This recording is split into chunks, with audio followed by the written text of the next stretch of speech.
Olha só, um homem foi preso por dopar os pais idosos em José Bonifácio. Ele vai responder agora, já segue preso, por tentativa de homicídio. Veja, entenda a história e na volta a gente continua conversando, falando e repercutindo esse caso grave. O caso aconteceu pela manhã. Os idosos começaram a passar mal após tomarem o café nessa casa no bairro Brancate 3. Segundo o boletim de ocorrência, um homem de 44 anos teria colocado grandes quantidades de clonazepam e trazodona, que são medicamentos ansiolíticos, dentro da cafeteira. As cápsulas vazias foram achadas no lixo pela polícia militar. A cafeteira e as embalagens foram apreendidas e vão ser periciadas.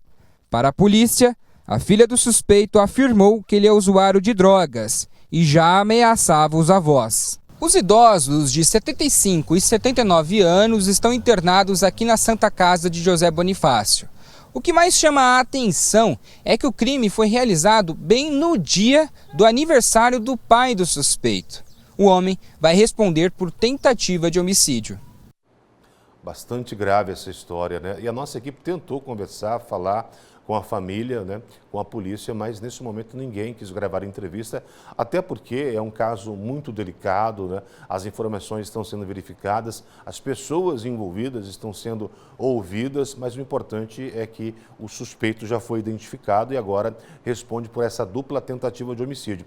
Nós conversamos, até para abrir um pouco mais, né, aprofundar nesse caso, nós conversamos com um geriatra que falou sobre os efeitos desses medicamentos em grandes quantidades no organismo de pessoas, principalmente, como a gente mostrou aí, de pessoas idosas. Vamos ouvir. Nós temos que tomar cuidado com a prescrição de medicamentos. Mesmo aqueles que são bem indicados, prescritos por médicos, se usado em doses erradas, inadequadas, ele pode causar muito mais prejuízos do que benefícios.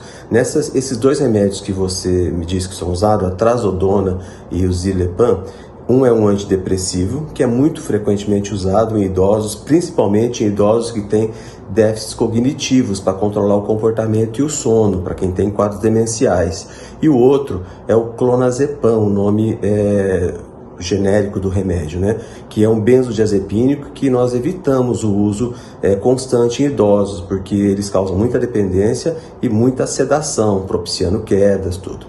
Então, mesmo aquele uso bem indicado pelo médico, a gente tem que ter muito cuidado com a forma e com a dose de administração. Às vezes a administração inadequada, mas involuntária, ela pode causar muitos prejuízos e muitos danos.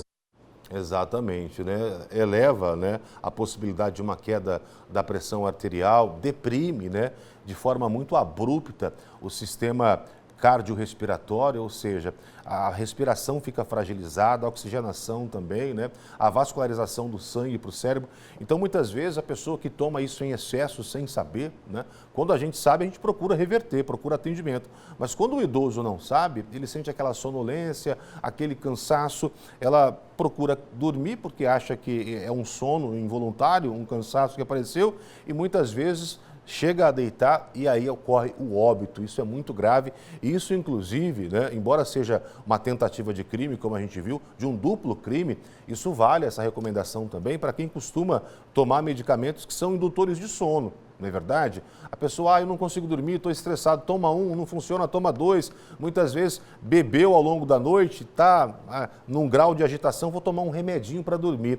Combinação de medicamentos que deprimem o sistema cardiorrespiratório com álcool é perigosíssimo, tá bom? É perigosíssimo, não é indicado para os médicos. Então vale essa recomendação também, embora a gente esteja falando de uma outra situação. Vamos aguardar, né? Vamos aguardar ali o esclarecimento total dessa história. A gente vai seguir ao longo da semana acompanhando, já nesse fim de semana, se tiver alguma evolução, com certeza a gente vai estar já acompanhando e a gente traz nas próximas edições, né? Embora tenha falado ali na reportagem que são avós, só para a gente reiterar, são pais, tá bom? Pais desse suspeito aí, que são pais idosos. Então é muito preocupante. O que está acontecendo com as pessoas, né? Cada caso grave que a gente tem trazido aqui, um maior que o outro ao longo dessa semana.